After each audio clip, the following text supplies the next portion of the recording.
কি SSC form fill up অনেকেই করেছেন। খিচুড়ি এসএসসি হচ্ছে, পরীক্ষার তারিখ আমি কিন্তু জানি না, আপনারা জানতেই পারেন, কিন্তু সেটা বড় কথা নয়। স্কুলকে কেন্দ্র করে যা হচ্ছে, প্যানেল বাতিল থেকে শুরু করে কোর্ট কেস, পেজে আবার রিভিউ পিটিশন হিয়ারিং হবে, সবই আপনাদের জানা। এই নিয়ে বিস্তারিত ভিডিও করেছে, কিন্তু এই ভিডিওর বিষয় এবার সরকারি কলেজ এবং স্লেট। স্লেট কি? State level eligibility test. Slate কি? অ্যাসিস্ট্যান্ট প্রফেসর নিয়োগের জন্য কলেজে সরকারি কলেজে নিয়োগের জন্য এই পরীক্ষা নেওয়া হয়।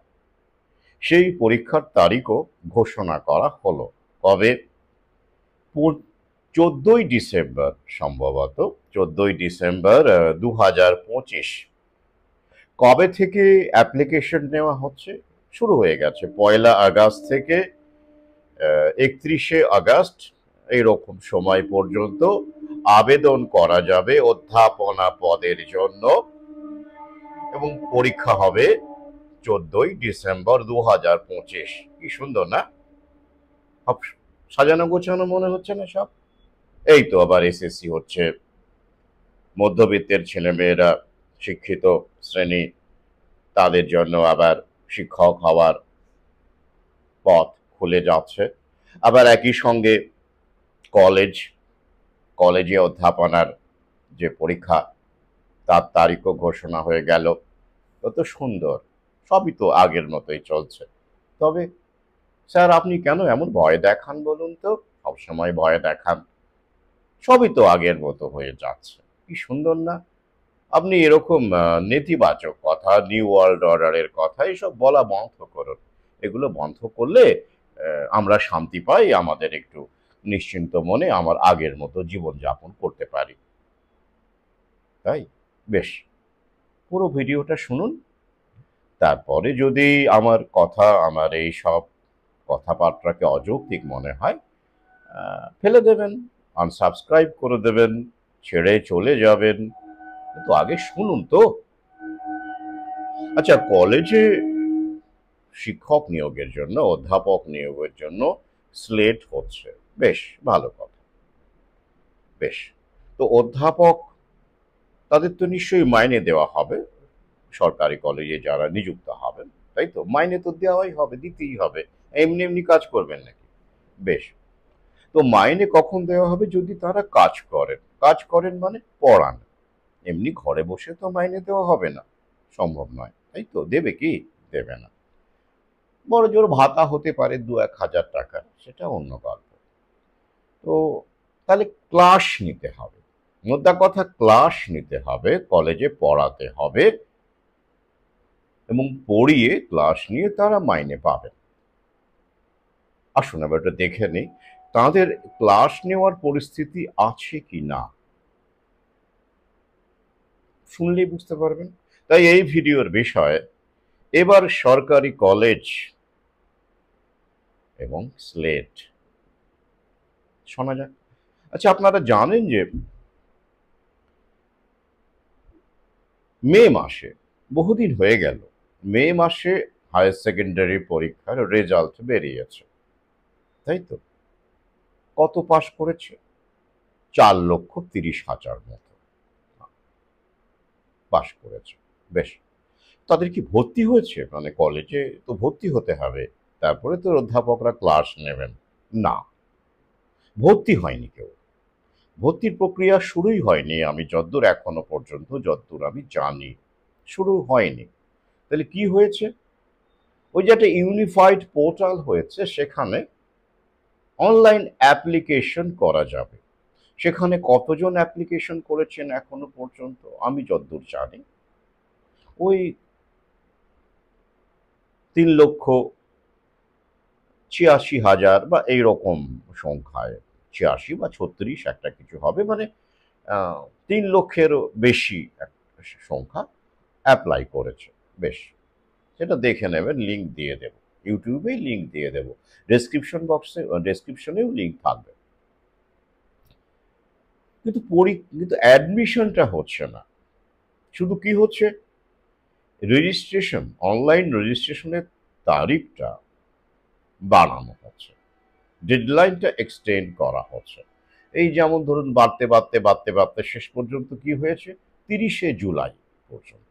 আগে 15ই জুলাই পর্যন্ত ছিল, সেটা বেড়ে 30শে জুলাই পর্যন্ত হয়েছে। মানে এই তো 30শে জুলাই, মানে 2-3 দিন আগেকার কথা। কেন এমন হচ্ছে? ওই যে ওবিসি কেসটা রয়েছে। ওরে বাবা, আমি বারবার বলেছি না আপনাদের, এই ওবিসি কেসটা কেন করা হয়েছে? পুরোটাই পরিকল্পিত। এর বহুমুখী উদ্দেশ্য আছে। একদিকে যেমন নিয়োগ বন্ধ, কারণ রিজার্ভেশন নিয়ে যদি মামলা চলে, সেখানেও দুর্নীতি হয়েছে, ওবিসি সার্টিফিকেটে দুর্নীতি হয়েছে, কিভাবে নিয়োগ করবেন বলুন তো? অসম্ভব, নিয়োগ করা যাবে না। বেশ, শুধু নিয়োগ নয়, এই যে ভর্তি, বিভিন্ন জায়গাতে তো ওরা করে রেখেছে সংরক্ষণ নীতি, মানবতার জন্য করে রেখেছে, পিছিয়ে পড়া সম্প্রদায়কে সমানাধিকারে নিয়ে আসার জন্য করে রেখেছে। ওরা করেছে এবং ওটাকেই ওরা কাজে লাগাচ্ছে। যখন যে কাজে লাগানো যায়, একটা সময় ওরা এটাকে ডিভাইড অ্যান্ড রুল পলিসি হিসেবেই ওরা নিয়ে এসেছিল। এ নিয়ে আমার ভিন্ন লেখালেখি আছে, ভিডিও আছে। তো সেটা এখন মিটে গেছে, এখন আর দরকার নেই। জনগণ এমনিতেই বিভক্ত, আলাদা করে ডিভাইড করার দরকারই পড়ে না। তাহলে এখন বিশেষ করে এই ক্ষেত্রগুলোতে, তাহলে এখন এটা কি কাজে লাগানো হচ্ছে? ওই যে বুঝতেই পারছেন, নিয়োগ বন্ধ করার ক্ষেত্রে লাগানো হচ্ছে, মামলা ঠুকে দিয়ে, এবং ভর্তি আটকানোর জন্য ব্যবহার করা হচ্ছে। এটা বহু আগেই বলেছি।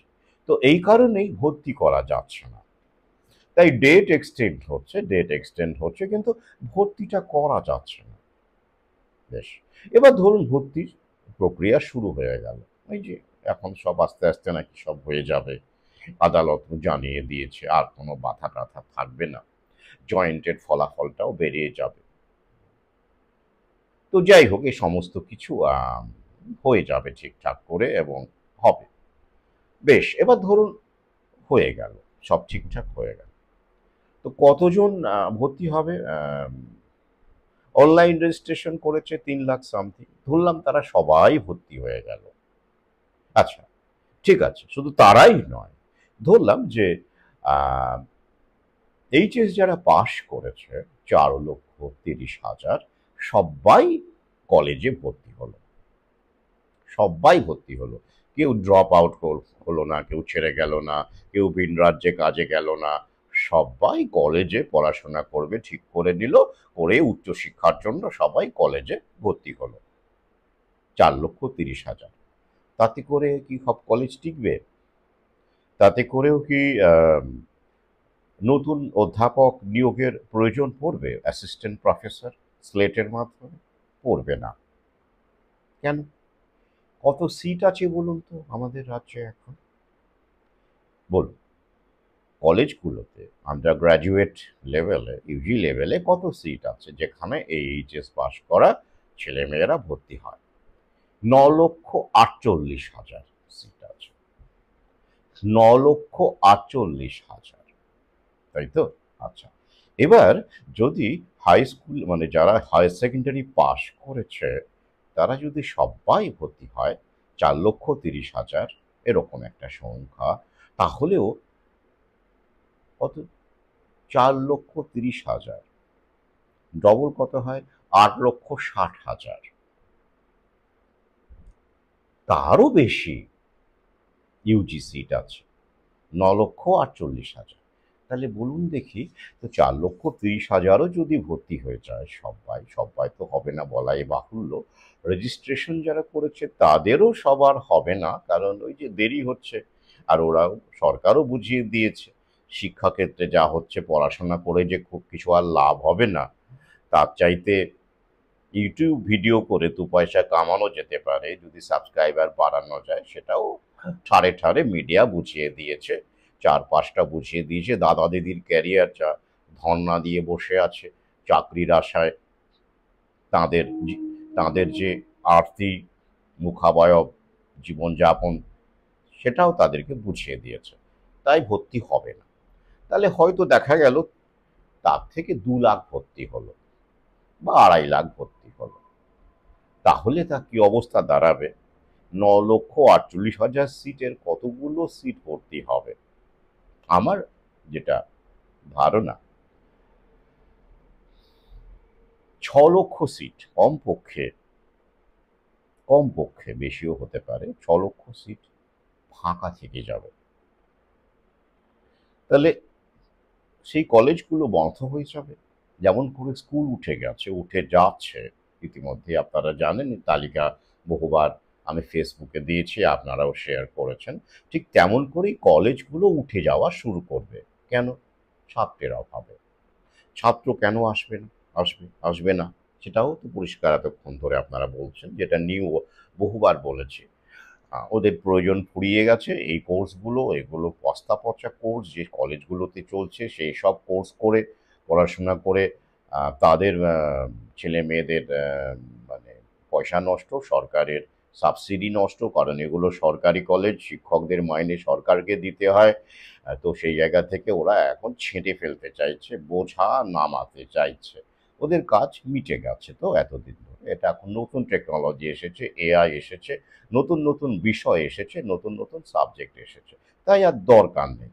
তাহলে এবার প্রশ্ন করুন, যে যদি 6 লক্ষ সিট ফাঁকা থাকে বা কম বেশি কাছাকাছি ফাঁকা থাকে, 9,48,000 সিট সব মিলিয়ে, এত এত কলেজ, তো তাহলে সেই কলেজগুলোতে আর শিক্ষকের দরকার পড়বে? পড়বে না। বরং ছাঁটাই হবে। এই যেমন করে স্কুলে শুরু হয়েছে, দুর্নীতির নাম করে প্যানেলের পর প্যানেল নিয়ে টানাটানি শুরু হয়েছে। এবার প্রাইমারি প্যানেল টানাটানি চলছে। তো জানেন হাইকোর্টের রায় ইতিমধ্যেই কি, এবং এবার সুপ্রিম কোর্টে শুনানির পর শুনানি হচ্ছে, আপনারা সেটা জানেন। কলেজে কি হবে? এরকম হবে। ক্ষেত্র কিন্তু তৈরি আছে, এ নিয়ে আমি বিগত ভিডিওতে বলেছি। ক্ষেত্র কিন্তু ওরা তৈরি করে রেখেছে, নেট পরীক্ষার বিভিন্ন রকমের ব্যাপার-ট্যাপার আমি বলেছি। এটা নিয়ে ওরা কিন্তু ক্ষেত্র তৈরি করে রেখেছে। তো সুতরাং টানাটানি হলে অবাক হওয়ার কিছু নেই। এছাড়াও আরও অস্ত্র আছে, অনেক ওয়েপন আছে, অবসর আছে, বিভিন্ন রকমের পদ্ধতি আছে। আর কলেজ শিক্ষকদের মধ্যে ওরা কিন্তু অনেকগুলো ভাগ করে রেখেছে, জানেন তো? যেমন স্কুল শিক্ষকদের মধ্যে অনেক রকমের ভাগ আছে, ট্রেন, নন train, para teacher, part time, অনেক রকমের ভাগ আছে, হ্যাঁ? তো কলেজের ক্ষেত্রেও কিন্তু অনেকগুলো ভাগ আছে। যদিও একটা ইউনিফাইড এই সমস্ত টিচারকে, প্যারা টিচার, অমুক তমুক, পার্ট টাইমার এদেরকে নিয়ে একটা ছাতার তলায় আনা হয়েছে। কিন্তু তারা তো কখনোই সেই অ্যাসিস্ট্যান্ট প্রফেসর, মানে যারা পার্মানেন্ট লেভেলে যারা সমস্ত সুযোগ সুবিধে ভোগ করেন, তাদের সমকক্ষ হতে পারেননি। তা সেই ভাগটা রয়েই গেছে, তাই তো? রয়েই গেছে। তো এবার প্রশ্ন করুন যে, এবং এই যে সিস্টেম যেটা চলছে, তাতে করে স্লেট যে পরীক্ষার বিজ্ঞপ্তি বেরোলো, ফর্ম ফিল আপ শুরু হলো, 14ই ডিসেম্বর পরীক্ষা 2025। তো সেটা আপনাদের কি মনে হচ্ছে? যুক্তিসঙ্গত বলে মনে হচ্ছে? যেখানে সিটই পূর্ণ হবে না, অর্ধেকেরও বেশি সিট ফাঁকা থেকে যাওয়ার সম্ভাবনা, এরকম একটা পরিস্থিতি বা কাছাকাছি। তাহলে এত শিক্ষক ওদের লাগবে? যে শিক্ষক আছে, মানে যারা আছেন এখনো পর্যন্ত, তাদেরকে নিয়েই তো 9,48,000 সিট, তাই তো? এবার সেটাও যদি ভর্তি না হয়, ভ্যাকান্ট থেকে যায়, যা পরিস্থিতি, স্টার্ক রিয়ালিটি সেদিকেই আমাদের দেখাচ্ছে, তাহলে কি করে আমরা আশা করতে পারি যে আহ, নতুন শিক্ষকের দরকার পড়বে, নতুন অধ্যাপকের দরকার পড়বে? তাই তো? একই রকম ভাবে এসএসসির গল্পটাও তাই। তবে সেখানে একটা ব্যাপার আছে, সেখানে ফ্রেশারদেরকে নিয়ে একটা খিচুড়ি বিজ্ঞপ্তি এসেছে, এবং সে এসএসসি নিয়োগ হবে কি হবে না, আদৌ কি হবে, সে ব্যাপারে আমার একাধিক ভিডিও রয়েছে। তাহলে এই বিজ্ঞপ্তিটা কেন এলো? খুব সহজ। সামনে ইলেকশন, 2027, 2026-এই তো ইলেকশন, নির্বাচন, তাই তো, বিধানসভা। সেটা মে জুন এরকম সময় হয়ে থাকে। তাহলে এই সময়ে দাঁড়িয়ে এবং পাশাপাশি এই যে শিক্ষিত বেকার মধ্যবিত্ত শ্রেণী, তাদের যে একটা প্রত্যাশা, তারা তো চান যে একটা স্লেট হোক, অধ্যাপক হওয়ার সুযোগ তৈরি হোক। নিয়োগ হোক আর না হোক সে পরের কথা, কিন্তু মূলটা তো ঝোলাতে হবে। তাহলে এই যুবক যুবতীদের জন্য একটা মূল্য ঝুলিয়ে দেওয়া হলো। পাশাপাশি প্রচুর অ্যাপ্লিকেশন করবে, কারণ এখনো তো স্কুলে যেমন একটা আগে থেকেই ডামাডোলটা প্রকাশ্যে এসেছে, তো তার ফলে অনেকেই আগ্রহ হারিয়ে এবারে হয়তো অ্যাপ্লাই করেননি। তবুও 5,80,000 সংখ্যাটা তো কম নয়। তো কলেজের ক্ষেত্রে নিশ্চয়ই সংখ্যাটা ভালোই হবে, কারণ উচ্চশিক্ষিত যুবক যুবতীর অভাব আমাদের রাজ্যে নেই। মধ্যবিত্ত শ্রেণী থেকে উঠে আসা, বিশেষ করে নিম্নবিত্ত থেকেও অনেকেই উচ্চশিক্ষা নিয়েছেন এবং ইউনিভার্সিটির ডিগ্রি নিয়েছেন এবং ভালো ফলও করেছেন। তো তাঁরাও অ্যাপ্লাই করবেন। তাহলে প্রচুর টাকা, তাই নয় কি? এসএসসির মাধ্যমেও কোটি কোটি টাকা সরকারের ভাঁড়ারে এসেছে। তেমন করেই স্লেটের মাধ্যমে এক কোটি কোটি টাকা সরকারের ভাঁড়ারে আসবে। সিম্পল। যেটা নির্বাচনে কাজে লাগবে। জানেন তো নির্বাচন সম্পর্কে একটা প্রচলিত প্রবাদ, সেটাকেই প্রবাদ বলবো না, একটা খুব চলে আর কি, দেখলে হবে, খরচা আছে। ব্যাপারটা ওই রকম। তো নির্বাচনের ব্যাপক খরচা, জানেন তো, ভোট কিনতে হয়, বোতল দিতে হয়, কোতল করাতে হয়, বিভিন্ন রকমের খরচা আছে, খরচ আছে, আহ, থাকেই। তো সেইটাতে তো টাকা পয়সা লাগে, এমনি এমনি তো হয় না। গদি ধরে রাখতে গেলে প্রচুর হ্যাপা। সেক্ষেত্রে এটা খুব সহায়ক ভূমিকা নেবে বলে আমি মনে করছি। যদি না কোনো অলৌকিক কারণে সরকার বাহাদুর বাঙুনিয়া যাই হোক ঠিক করেন যে কি না, আমরা সিট ভ্যাকান্ট থাকলেও আমরা শিক্ষক নেব, অধ্যাপক নেব, নিয়ে আমরা ক্লাস দরকার নেই, আমরা মাইনে দেব, বসিয়ে বসিয়ে মাইনে দেব, তেমন হলে নিয়োগ অবশ্যই হবে, অবশ্যই হবে। তো আর যদি তেমন না হয়, কোনটা আপনাদের কাছে যুক্তিসঙ্গত মনে হচ্ছে, গ্রহণযোগ্য বলে মনে হচ্ছে, বলুন দেখি, কোনটা আপনাদের গ্রহণযোগ্য বলে মনে হচ্ছে? উত্তর আপনাদের কাছে আছে। তো এবার শুরু হয়ে গেল কলেজ। আমি বহু আগেই এটা বলেছিলাম, এটা রেট্রোস্পেকটিভ এফেক্ট বলা হয়। যখনই আপনি স্কুলগুলোকে পঙ্গু করে দিচ্ছেন, স্কুল শিক্ষাকে ধ্বংস করছেন পরিকল্পনা মাফিক, আপনারাই করেছেন অবশ্যই, যারা করেছেন তারাই ভাঙছেন, প্রয়োজন ফুরিয়ে গেছে, তার এফেক্ট কলেজে পড়তে বাধ্য। কারণ পড়াশোনাকে যখন আপনি স্কুলে মিড ডে মিল, অন্যান্য স্মার্টফোন ইত্যাদি ইত্যাদি, অনলাইন স্মার্ট ক্লাস, বিভিন্ন রকমের একটা অপ্রয়োজনীয়, যেটা উপলক্ষ্য, মানে লক্ষ্যর চাইতে উপলক্ষ্য যখন বড় হয়ে যাচ্ছে, এবং পাশাপাশি যখন নিয়োগ নেই, দাদা দিদিদেরকে এই অবস্থায় তারা দেখছে, এবং শিক্ষক মানেই দুর্নীতি পরায়ণ, এমন একটা সরকারি শিক্ষক মানেই দুর্নীতি পরায়ণ, এমন একটা ছবি তৈরি করা হয়েছে। এক শ্রেণীর শিক্ষকও তার জন্য দায়ী। তো এইভাবে একটা পরিস্থিতি তৈরি করে পাশাপাশি প্রাইভেট কলেজ বহু হয়ে গেছে, জানেন, স্কিল ইউনিভার্সিটি হয়ে গেছে, অর্থাৎ যেখানে আহ, আগামীতে মানে ফিউচার রেডি ক্যারিয়ার তৈরি করার ক্ষেত্রে যে কলেজগুলো হেল্প করবে, সেখানে প্রাইভেট কলেজ। আপনারা তো জানেন, এটা আমাদের মগজে ঢুকিয়ে দেওয়া হয়েছে যে বেসরকারি হলে পরিষেবা ভালো হয়, এটা আমরা জানি, আমরা এটা বিশ্বাস করতে শিখেছি। তো সেই জায়গা থেকে দাঁড়িয়ে, তো যারা উচ্চশিক্ষা নিতে চাইবেন, তারা সরকারি কলেজে কেন ভর্তি হবে? কি আছে এসব, কি সাবজেক্ট, কোনো কি ইনফ্রাস্ট্রাকচার? যেসব ইনফ্রাস্ট্রাকচার আছে সেগুলো তো পুরনো, ওল্ড মডেলের, ওল্ড অর্ডারের। নিউ ওয়ার্ল্ড অর্ডার যেটা, সেইখানের তার উপযোগী কোনো মডিউল, কোনো সাবজেক্ট এসব কলেজে আছে? নেই। তাই তারা ফেজ আউট হয়ে যাবে স্বাভাবিকভাবে এই প্রক্রিয়াতে, যেভাবে পরিমণ্ডল তৈরি করা হয়েছে। এআই, রোবোটিক্স, মেশিন লার্নিং, সেগুলোতে ছোটবেলা থেকেই শেখানোর কথা বলা হচ্ছে ফিউচার রেডি হওয়ার জন্য, তাই নয় কি? তাহলে এই সময় নষ্ট কেন করবে ক্যান্ডিডেটেরা? যাদের একান্ত উপায় নেই কি করবে, বা এখনো পরিস্থিতি বুঝতে পারেননি, অভিভাবকরা পারেননি, বা একেবারে প্রাইভেট কলেজে বা অন্যত্র স্কিল বেসড এডুকেশন নেবার ক্ষমতা যাদের নেই, সাধ্য যাদের নেই, তারাই এসব জায়গায় যাবেন, তাই নয় কি? আর বাকিরা ঘটিবাটি বিক্রি করে হোক, জমি জমা বিক্রি করে হোক, লোন নিয়ে হোক, তারা কিন্তু এই স্কিলের পেছনে, এটা এআই হোক, রোবোটিক্স হোক, মেশিন লার্নিং হোক, আরও অন্যান্য যে প্রফেশনাল কোর্সগুলো আছে হেলথ রিলেটেড বা বিভিন্ন রকমের এনার্জি সেক্টর, বিভিন্ন রকমের যেগুলো রয়েছে সেগুলোর পিছনেই দৌড়বেন, এবং সেগুলো কিন্তু প্রাইভেট কলেজেই আছে, সেভাবেই তারা খুলে ফেলেছে, তার বিজ্ঞাপনও তারা দিচ্ছে। এটা তো পরিকল্পিত। যেমন করে প্রাইভেট স্কুলের রমরমা হয়েছে, করা হয়েছে, সরকারি আইন যেভাবে ওদের হতে দিয়েছে, তো একই রকম ভাবে প্রাইভেট কলেজেরও বিভিন্ন ক্ষেত্রে রমরমা হয়ে গেছে চারদিকে। তাহলে ছবিটা পরিষ্কার হচ্ছে। তাই সরকারি কলেজেরও আস্তে আস্তে নাভিশ্বাস উঠে, মানে এই রোট্রোস্পেকটিভ এফেক্টে তারও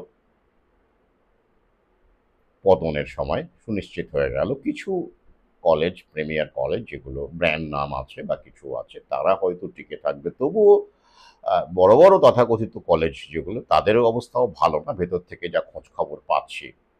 তাহলে কি হবে? এইসব বিল্ডিংগুলো কি হবে? প্রাইভেটের হাতে চলে যাবে। কিছুদিন আগেই দেখবেন যে স্কুলের বিল্ডিং, যেসব স্কুল বন্ধ হয়ে গেছে সেসব স্কুল বিল্ডিং বেচার ব্যাপারে, বিক্রি করে দেওয়ার ব্যাপারে বা হ্যান্ড ওভার করার ব্যাপারে একটা বিজ্ঞপ্তি মানে এসেছিল, আমরা দেখেছি। যেগুলো নিয়ে কি করা যায়, কাদের হাতে দেওয়া যায়, কি মানে কাজে লাগানো যায় আর কি কিভাবে। তো সেই কলেজেরও তো বড় বড় বিল্ডিং আছে, ইনফ্রাস্ট্রাকচার, মানে যেগুলো গোডাউন বলুন যাই বলুন, বড় বড় অন্যান্য কাজে লাগতে পারে পড়াশোনাটা বাদ দিয়ে।